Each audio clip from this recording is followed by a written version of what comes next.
Béatrice Dalle, audacieuse, enjôleuse, lumineuse, vénéneuse, dangereuse, ténébreuse. Le rouge sang du divan de Marc-Olivier Fogiel lui ira-t-il comme un gant ?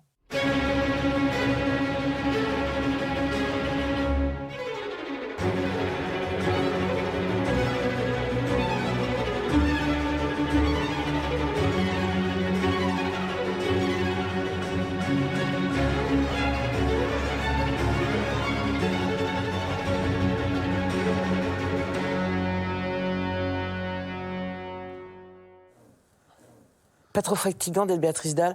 Non, j'aime beaucoup. J'aime sincèrement beaucoup ça. Et on me demanderait d'être quelqu'un d'autre, je dirais non, sûrement pas. Bonsoir Béatrice Dalle. Bonsoir. Alors, vous allez regarder tout droit devant vous, jamais en tournant à la gauche, Béatrice. Je fais ce que je veux déjà.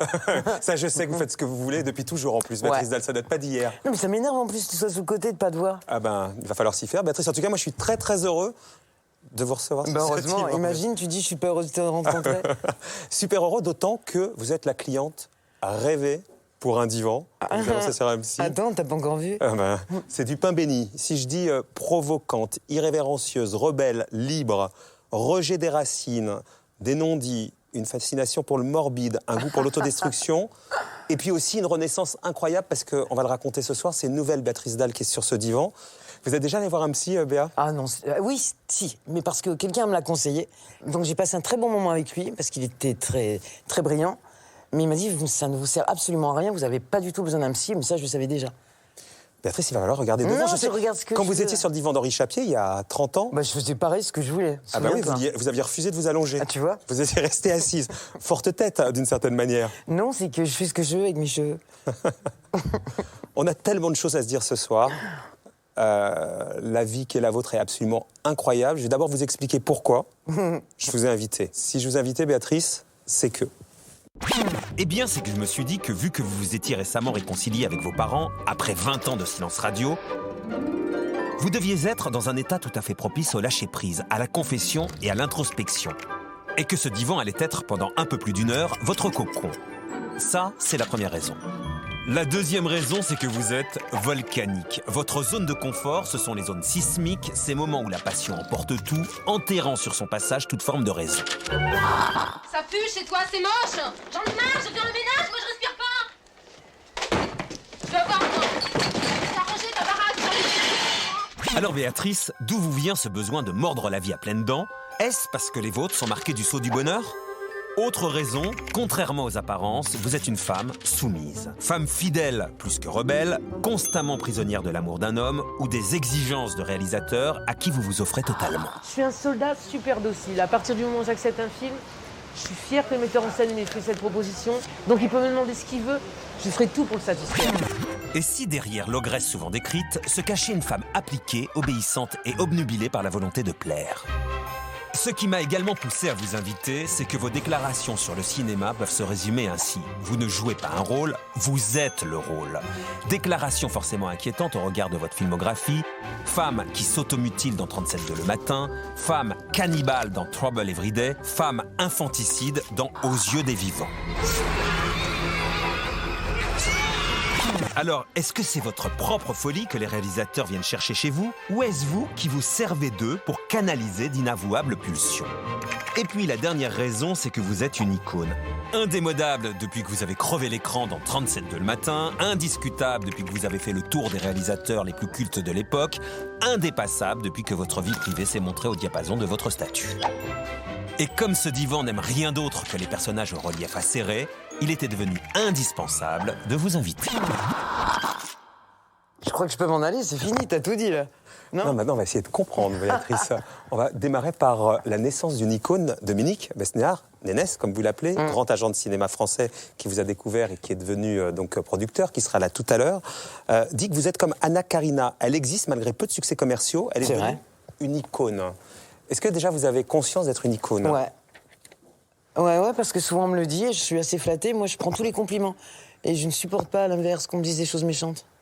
Icône, ça veut dire quoi d'ailleurs pour vous, Béatrice? C'est ça, regardez ce que vous avez devant vous, avec toute la prétention que je peux avoir. Et là, vous avez l'homme de ma vie. Qui sera là tout à l'heure. Ouais. Icône malgré peu de succès commerciaux. Mais c'est vrai, j'ai fait 37-2 qui a eu du succès. Après, Je suis riche de mes expériences. Je suis pas très riche à la banque, mais regarde avec les gens avec qui j'ai tourné. Jarmouche, Ouais. Noyon, Lelouch, Ferrara, Haneke, Mocky, Despentes, Curis, entre autres. Donc, tu vois, je me fiche que mon salaire soit pas super élevé. Quand je vois les gens qui m'ont donné l'occasion de travailler avec eux, j'en suis super flatté. Je les remercie 1000 fois. Quand on me propose un travail, je veux bien le faire. Je suis pas contente si le metteur en scène n'est pas super heureux. Là, par exemple, ce que je joue au théâtre, si le soir, tu sais, il y a tous mes partenaires ou mon metteur en scène, si j'ai un petit problème sur un mot, moi, j'ai envie de me suicider. Pourtant, pendant des années, c'est pas du tout l'image qu'on a eue de vous. On a eu l'image d'une fille un peu bordélique, une fille qui Dans ma vie excessive, privée. Dans qui ma était vie privée. capable de tout et de planter tout. Dans ma vie privée, puis je prenais plein de conneries aussi qui allaient avec ça, avec cette attitude. Mais dans mon travail, j'ai quand même souvent été sérieuse. Hein. Dans ma vie, moi. Alors, ça a commencé le 9 avril 86, à la sortie du film 37.2, premier film, Ouais. à ce jour donc le plus connu. Et du jour au lendemain, tout le monde tombe à genoux devant vous, et pour cause.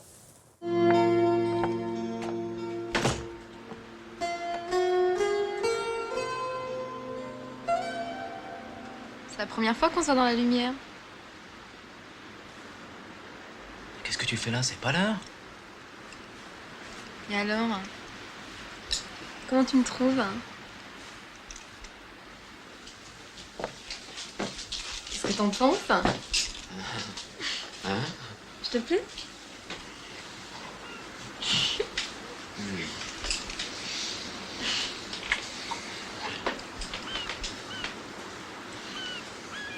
Dis donc, t'allais t'envoyer un petit chili à toi tout seul. Avec cette chaleur, t'es malade? Moi, le Chili, par n'importe quelle chaleur, Betty. T'as raison, moi aussi. En plus, j'ai une de ces fins. T'es content de me voir? Non. Je me dis que j'ai bien fait de fumer des clopes quand j'entends ma voix. Quand j'entends ma voix, mon Dieu, vive les cigarettes, vive la drogue, vive tout. Hein. Et quand vous voyez ça, qu'est-ce que ça vous inspire d'autre? Dominique Besnard, il dit du jour au lendemain, elle est rentrée dans l'histoire du cinéma. Bah, je suis très ému, puis je suis toujours super ému de voir Jean-Hugues aussi. On a un peu 12 ans tous les deux. Ah ouais, on a 12 ans. Sauf que vous en avez 22, à ce moment-là. Vous Non, diriez c'est que aujourd'hui que j'en ai 22. Ouais. Eh, rigolez pas, vous. Une deuxième naissance, Béatrice? Même, j'ai envie de dire une première, parce que j'ai pas tellement de souvenirs d'enfant. Et moi, ma vie, elle a commencé avec le cinéma, quelque part, vraiment. Avant, je survivais très bien. Hein. J'avais beaucoup de plaisir à ce que j'ai pu faire avant. Mais moi, ma vraie naissance, elle est là. Avant, pas de souvenirs. Si, mais les plus palpitants, c'est quand même ceux-là. C'est après ceux-là, en tout cas. C'est ce que m'a apporté ce film. Avant, vous avez même écrit dans votre livre, ça ne retient pas mon attention, ce qui s'est passé avant. Non, non, c'est vrai. Mais j'ai été assez injuste. Je regrette vis-à-vis de mes parents. Et je me suis bien mal conduit. Et j'ai bien honte de moi et j'ai beaucoup pleuré. On va refouiller dans le passé pour comprendre pourquoi vous avez honte de vous et pourquoi vous avez beaucoup pleuré. D'ailleurs, le passé, vous avez tenté de l'effacer puisque vos photos d'enfance, vous les avez carrément toutes brûlées ou quasiment. Ah ouais, parce que je trouve ça trop moche. Tu sais, les photos avec des gâteaux et des sapins de Noël, c'est bon. Je préfère pas me commettre avec ce genre de trucs. Non. Je n'ai même pas de mauvais souvenirs, j'ai pas de souvenirs du tout, vous avez dit. Ouais, mais maintenant j'en ai. C'est-à-dire que maintenant que vous êtes réconciliés, Ouais. et on va y venir petit à petit, Bah ouais, ça m'a- remonte. Bien sûr, ça m'a fait un choc quand j'y suis allée, quand je les ai revus. Bien sûr.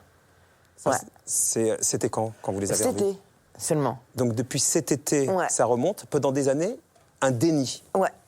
Pourquoi le déni? Parce que alors où je me suis trouvé injuste, c'est que on a peu de choses en commun de caractère, mais comme je me rencontre plein d'ados avec leurs parents, plein de jeunes personnes en tout cas, parce que j'étais pas ado, j'étais une jeune femme. J'ai jamais été une enfant battue, une enfant affamée, une enfant maltraitée, jamais de la vie, non. Et comme je disais avant, comme plein de gens jeunes, on n'est pas d'accord avec ses parents, mais c'est le principe aussi d'être jeune et d'être contre ses parents. Et ça m'a infiniment ému de les revoir. Et je me suis dit, oh non, je vais te faire... Tu sais quoi, je vais te casser tes dents, hein, Marc-Olivier Vogel, si tu laisses cette photo. Oh là là, tu vois pourquoi j'ai déchiré? Celle-là, elle est passée à travers, eh ben je regrette. Bah, pourtant, vous étiez adorable là-dessus. Tu devais avoir le même pull quand tu étais petit. Ouais. Là, Oh là là. puisque vous les avez retrouvés, vos parents, il y a une tendresse dans la façon de le raconter. Ouais. Sauf que vous avez coupé les ponts très tôt, vous êtes parti de chez vos parents pendant longtemps, vous ne les avez donc pas revus pendant quasiment une vie. Ouais. Et Attends, pour quand je suis partie au début, je les revoyais quand même de temps en temps. J'allais à Noël les voir. C'est il y a 18 ans que j'ai arrêté. On s'est pris la tête une dernière fois et j'ai pu donner de nouvelles. Vous les décriviez comme ça, vos parents, à l'époque, peut-être maintenant autrement, mais à l'époque, pour expliquer le fait que tout ça, c'était même pas dans votre logiciel, Ouais. c'était derrière vous et ça ne vous intéressait pas. Ils étaient anti-renois, anti-arabes, anti-PD. Tu m'étonnes qu'après, je passe 10 ans avec un noir et que je sois marié avec un arabe. Et je connais beaucoup de PD.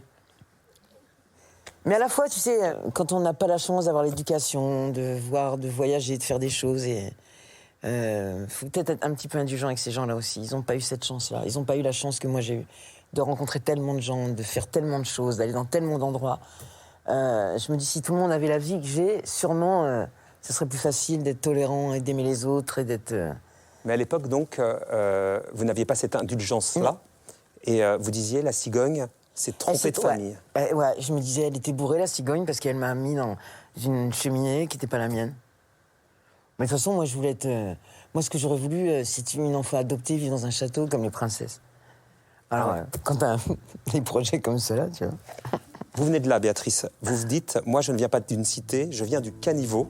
Ben, C'est un miracle pour moi d'être là. Tous les Oh jours, là je là. remercie Dieu. Vous venez de là, Béatrice. Ouais. Ouais. Quand vous voyez ça, ça évoque quoi? Aucune nostalgie?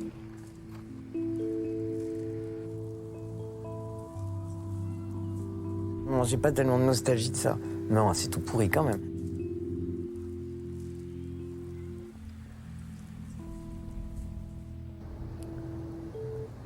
Bah non. Tu Concrètement, crois que mes comment- parents, ils ont la nostalgie d'un endroit pareil, toi? Concrètement, comment ça se passait, votre vie, donc avec des parents que vous n'aimiez pas, d'une certaine Ah manière? si, non, ça par contre, je peux pas dire que je les aimais pas. Alors? C'est qu'après, injustement, comme une gamine révoltée que je suis, ils sont pas d'accord avec moi, ben t'es pas d'accord, je me casse et c'est tout. Et ma fierté, souvent, peut-être mal placée, j'en conviens, mais ma fierté fera que je préférais crever que de revenir sur mon avis. J'ai lu le livre. Votre Quel livre? Que dalle. Oh ouais, mais rien qu'un titre pareil, t'as compris. Sa mère couturière au foyer l'habille comme une poupée, c'est sa princesse de Miami, qu'elle n'embrasse pourtant jamais. Votre mère, elle montrait aucun signe de tendresse, Béatrice? Non, c'est pas quelqu'un de tendre. Et elle a changé aussi. Et je pense que, comme elle sait pourquoi je suis partie, je pense qu'elle a changé ses habitudes aussi pour... parce que quand j'y retourne, là, j'y suis retournée à Noël, vas-y, enlève ça, s'il te plaît. Tu sais quoi, je vais venir avec des copains, je vais te casser ta tête. J'ai même pas peur. Mais non, on se connaît depuis trop longtemps, ça marche plus, mes menaces avec toi. Quand vous voyez ça, ouais, vous dites quoi? Je me dis que j'avais bien raison de foutre les photos en l'air, qu'elles sont toutes pourries, les photos de famille. Regardez, cette photo-là, on l'a soumise à une psy. Elle dit que l'inconscient familial imprègne la pellicule. Et quand elle regarde vos photos, elle dit des choses qui, à mon avis, Allez, vas-y. vont vous faire réfléchir. Mais D'accord. vous y avez déjà réfléchi depuis longtemps. Sur cette photo, on voit Béatrice Dalle souriante, posant à côté de sa mère, cherchant son contact physique, sa chaleur. Elle se blottit contre elle, une main sur ses genoux, l'entoure d'un bras, semblant presque la protéger. La mère est assise à l'extrémité du banc, comme flottante. Elle ne touche pas sa fille, ne répond pas à son attente. Une main ballante d'un côté, elle se tient au dossier dans un simulacre d'enveloppement. Elle paraît lasse, le regard perdu, comme portant un poids sur les épaules, non présente pour sa fille. Cette photo pourrait symboliser le besoin d'aimer et d'être aimé et l'absence de réponse aux gestes de tendresse. Elle illustre une alliance impossible. Mais cette photo révèle également, avec le sourire de l'enfant qui occupe le centre de l'image, la prodigieuse énergie de la future actrice, une pulsion de vie rayonnante qui tente de contenir les failles du système familial. Non, je suis pas du tout d'accord. Ah non. Pas beaucoup de gestes de tendresse. Non, mais ma mère est très timide. Et c'est par timidité qu'elle se tient de cette manière. Mais moi, je suis pas tendre. Donc je m'en fous, je suis pas tendre. Ça me manque pas. Ça me saoule même. Ça me saoule les papouilles, là. Même petite fille. Ouais, même petite fille. Moi, j'aime bien me faire rire, ma mère. Quand tu veux lui faire des bisous, elle fait comme un serpent en disant « Ah !» Tu sais, t'as l'impression d'être dans le livre de la jungle. Je trouve ça très amusant. mais ça n'empêche pas que c'est quelqu'un de très gentil. Et voilà, c'est sa manière à d'être. Mais on n'a tellement pas été tendre avec elle que, comme on lui demandait de montrer quelque chose qu'on ne lui a pas donné. Parce que Dieu sait si ses parents, elle ne l'étaient pas tendres. Alors que ma mère n'est pas tendre, mais elle est gentille, contrairement à ses parents. Depuis quand, Béatrice, vous avez cette indulgence par rapport à vos parents et que vous avez compris ça? Depuis cet été. Juste cet été? Ouais. Il vous Ouais, a- parce qu'on s'est retrouvés. Ouais. Et ça m'a fait beaucoup de peine. Je te dis, le moment que j'ai passé avec eux, j'ai été très émue et très triste, très touchée. Pour comprendre ça, il faut qu'on raconte un peu votre vie. Mais donc, pendant toute votre vie, vous ne le voyez, vous n'avez pas vu ça. Vous n'avez pas vu une mère qui était finalement dans l'incapacité. Ben non, non. T'es trop petit, tu te rends pas compte, voilà, c'est comme ça. Et je te dis, moi, je suis intransigeante, ça me va pas, je me barre voir ailleurs, et puis c'est tout, quoi. Vous êtes barré à quel âge? J'avais 14 ans et demi, 15 ans. Ouais, parce que j'ai envoyé une lettre à l'école en disant que c'était mes parents et qu'on déménageait. Et vous êtes barré. Et ils n'ont pas essayé de vous retenir. Bah, ils n'avaient pas le choix. Que tu veux retenir le diable, toi? Bah non. Vous étiez le diable à ce moment-là? Un peu quand même.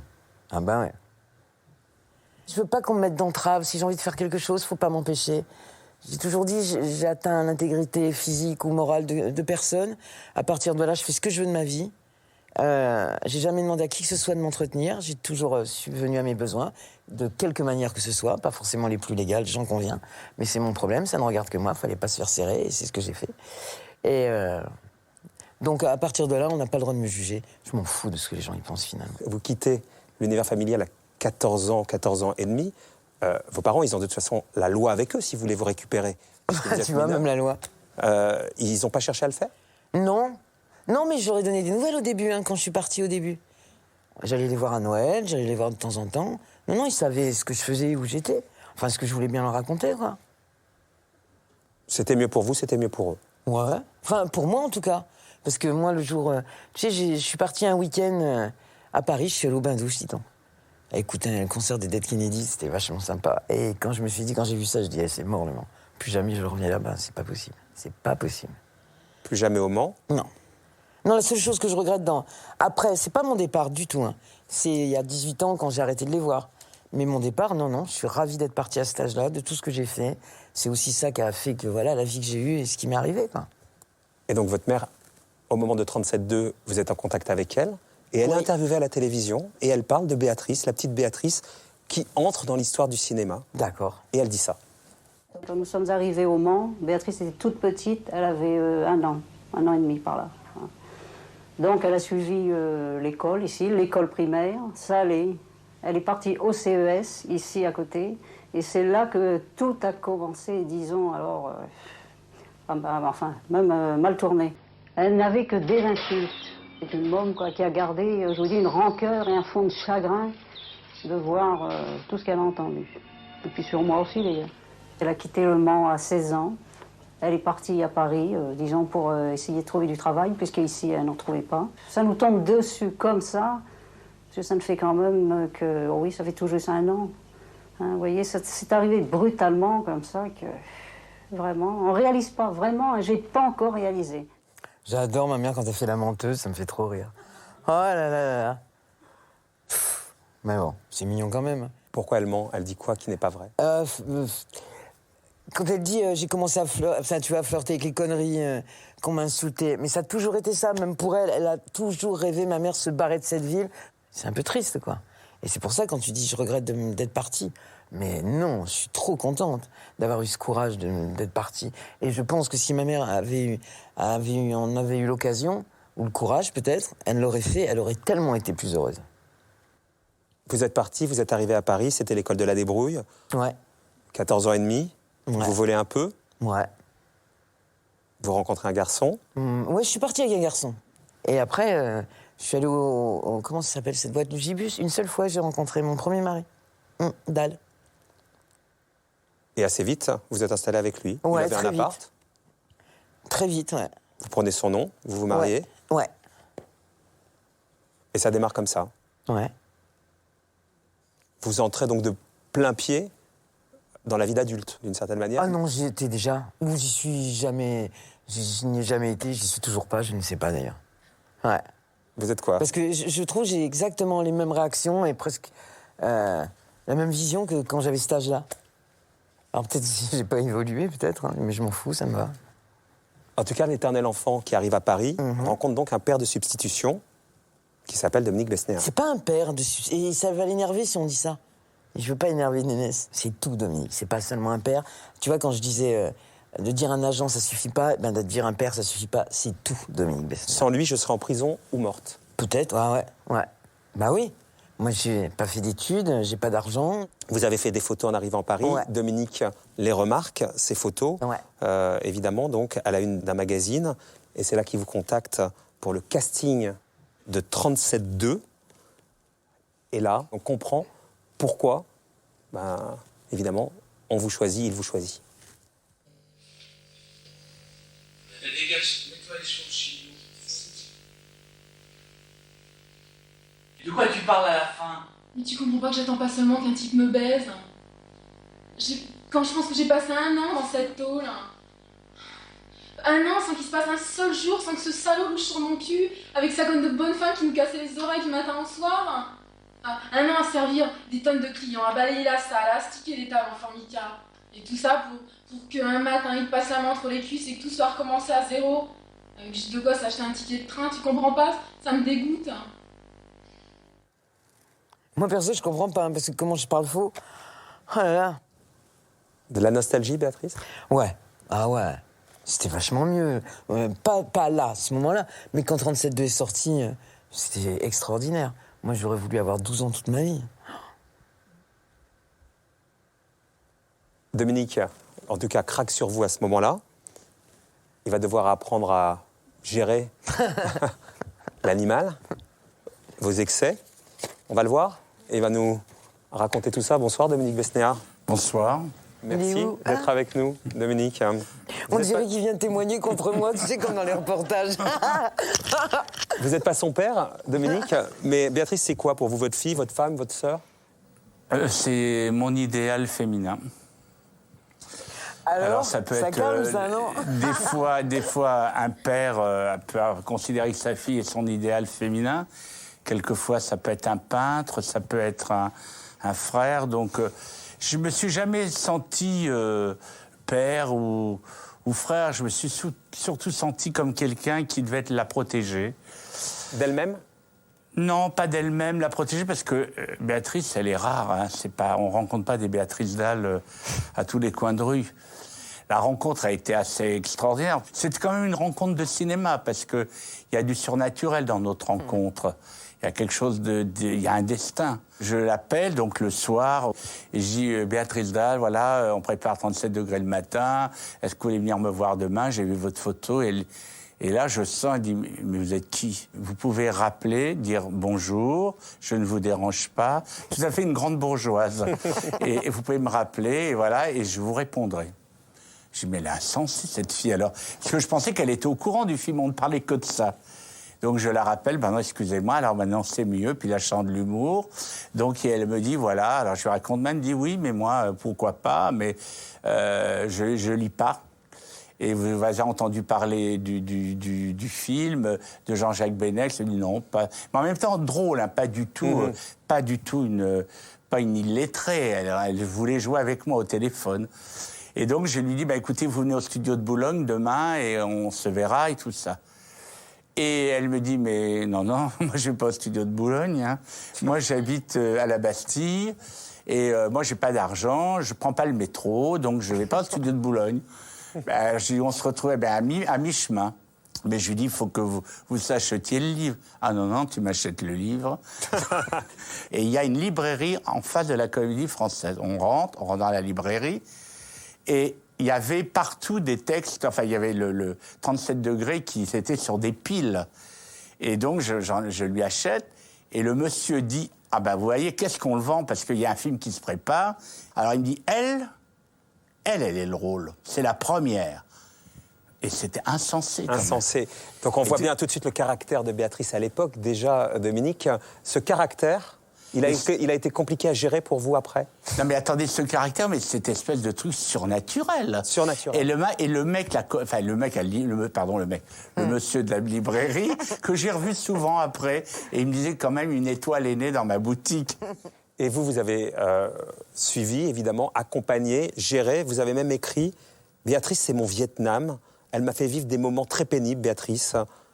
C'est aussi ça, Béatrice Dalle, vous l'avez raconté dans votre livre notamment, un chemin sinueux et compliqué. Mais c'est un Vietnam, c'est-à-dire qu'il y a un moment donné, quand on aime et que c'est une actrice hors pair, et que quelque part, c'est à elle de le dire, a eu des moments compliqués, on se dit c'est du gâchis quand même, c'est du gâchis. Béatrice, les Américains la voulaient. Après 37 degrés le matin, ils lui ont fait des offres d'or. Elle n'a pas voulu y aller. En même temps, elle a peut-être bien fait de rester là, parce qu'elle a fait une carrière avec des grands cinéastes. Mais elle est atypique, quoi. Elle est atypique, mais elle est atypique en même temps, c'est une femme aussi simple. C'est pas non plus une... vous savez, peut-être qu'elle aime bien être des fois dans la provocation ou s'amuser, mais elle a des sentiments simples, des sentiments beaux avec les gens. Elle est fidèle, Non, où j'étais inquiet, c'est plutôt sur ses relations amoureuses. C'est que quelquefois, sur 3 garçons, on lui aurait présenté un casting de 3 garçons, elle prenait le pire. C'était ça, elle aime les bad boys. Mais je pense qu'avec le temps, elle a compris que les bad boys, ils la méritaient pas. Vous savez, c'est un félin. Elle retombe toujours sur ses jambes. Je peux vous dire, du 7e étage, elle tombe sur ses pieds. Waouh. Il vous aime, Béatrice? Ah, mais je l'aime aussi tellement. Oh là là. Mais voilà, elle fait partie de ma famille, Béatrice, et je vais tout le reste, son impact. Hein, on ne se laissera jamais tomber ni l'un ni l'autre. Merci, Dominique Besnéard. Merci. Merci, mon S. Et en plus, là, moi, je l'ai devant, elle est magnifique. Hein. Et rien de refait. Merci, Dominique Besnéard. Il a dit, vous auriez pu, après 37-2, vous envoler pour les États-Unis. Ouais. Hollywood, vous ouvrez les bras, vous êtes resté là, vous avez tourné, et beaucoup. Et d'ailleurs, votre vie s'est confondue avec le cinéma. Vous dites, ma vraie vie, c'est quand je tourne. Ouais, c'est vrai. C'est vrai. Et tu sais que par rapport à ce qu'a dit Dominique avant, je sais que je lui ai fait de la peine, par exemple, avec certains fiancés, mais aussi avec la cam. Et je regrette rien pour moi, parce que je fais ce que je veux de ma vie, comme je te l'ai dit avant. Si je regrette pour quelqu'un, c'est pour Dominique Besnéard, parce que je sais que je lui ai fait de la peine, que c'est complètement un autre monde pour lui, et qu'il a toujours voulu me protéger, que je lui ai menti. Et Dieu sait si je le regrette, et que je vais en pleurer même. Ouais, ça se voit. Mm. Ah oui, si on touche à Néné, je tue. Mais c'était pas grave de me faire mal à moi. Ce que je veux pas, c'est lui faire mal à lui. Moi, je m'en fiche. Comme il dit, je suis un chat, tu me jettes du 7e, je retombe sur mes pattes, mais je veux pas faire du mal à Dominique. Vous dites, ma vraie vie, c'est quand je tourne? Bah, c'est tellement plus passionnant.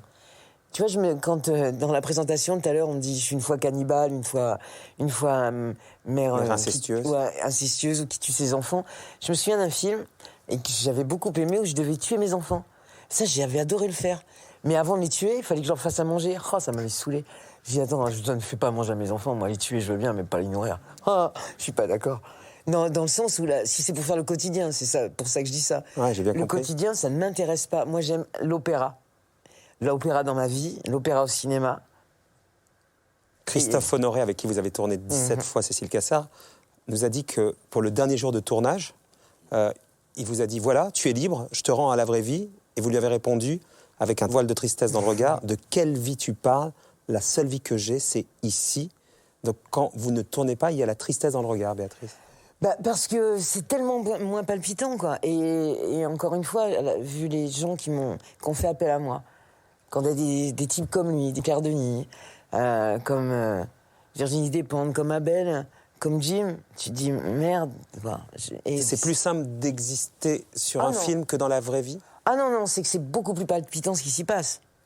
Non, sinon j'existe, ça me va très bien ma vie. Tu vois, j'ai jamais eu l'impression de. Enfin, j'ai pas un esprit d'infériorité où je suis pas contente de moi. Au contraire, je suis souvent un peu trop contente de moi.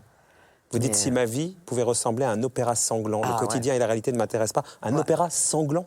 Bah oui, parce que... Les drames, le sang, tout ça? Bah, les tragédies sont quand même bien plus... Tu vois, on se souvient plus des grandes tragédies grecques. Tu connais beaucoup de grandes comédies grecques? Eh ben non. Moi, je voudrais être Médée. C'est ce qui vous fait choisir des films durs, difficiles? Le cinéma que j'aime, c'est celui que je fais. Voilà, c'est ça. Claire Denis, avec qui vous avez évidemment tourné, elle dit « J'étais tellement impressionnée par cette actrice que j'ai fait un malaise sur le tournage. J'avais l'impression que je ne serais jamais à la hauteur, que je ne pourrais jamais respirer à côté d'elle. » Puisque finalement, les rôles, vous les appropriez tellement, c'est vous, quoi. Ah, mais faut dire qu'on a tourné Trouble Every Day, que tout le monde a fait un malaise sous le tournage. On était tous en plein malaise. Mais c'était extraordinaire. C'est un film incroyable et c'est une femme incroyable. Âme sensible, s'abstenir. On regarde un extrait, on va expliquer ça, mais ce qui m'intéresse évidemment, c'est vous. Votre rapport à tout ça, comment, à un moment donné, vous êtes le rôle, jusqu'à dans votre vie, on va y venir, ce que vous émettez de vous-même et pourquoi, regardez. D'accord.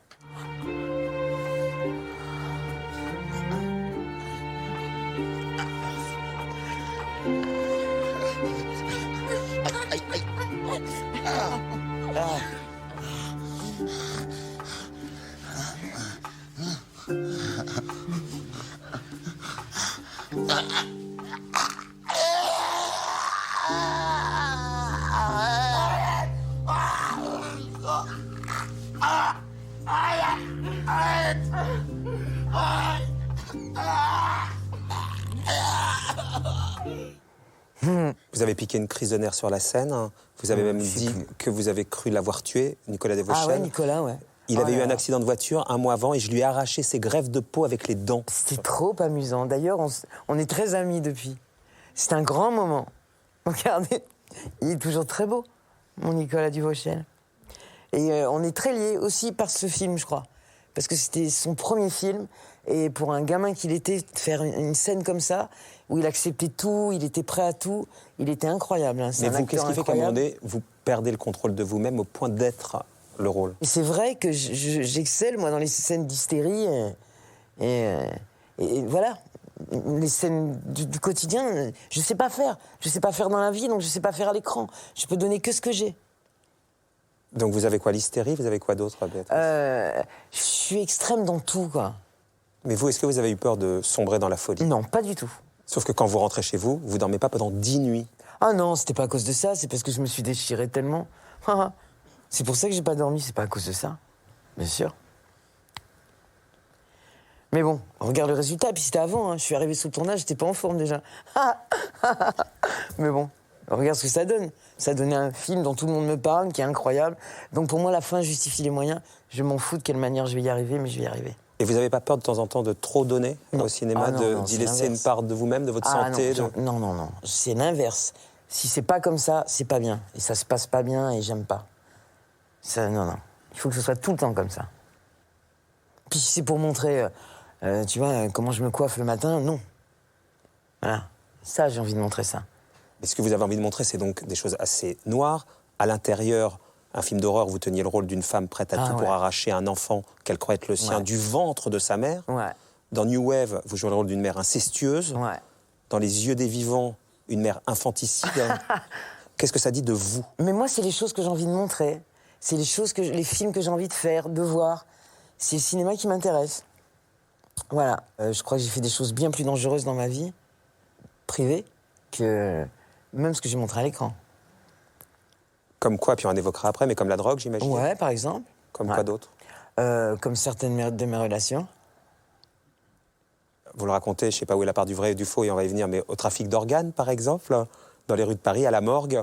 Oh, c'était pas du trafic d'organes. Vous découpez des mains, des oreilles. Ah, mais c'était pour gagner des sous. Oh, Dites-moi un peu plus, Béatrice, sur c'est le seul travail que j'ai trouvé à ce moment-là. On va pas me le reprocher.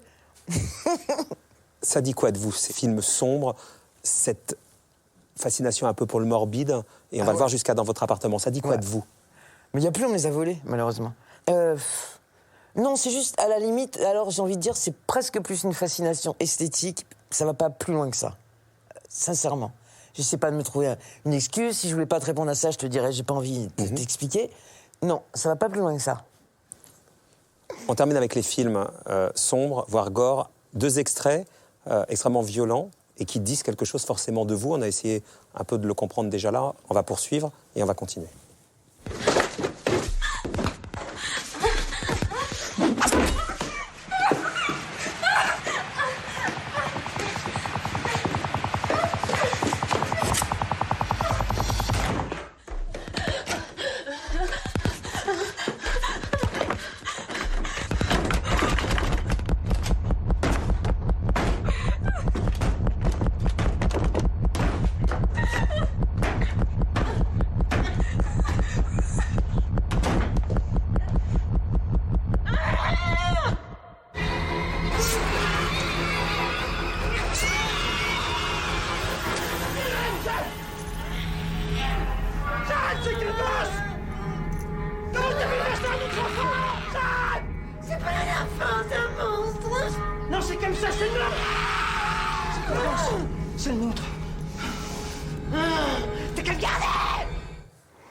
Et alors, il y a quelque chose qui te heurte?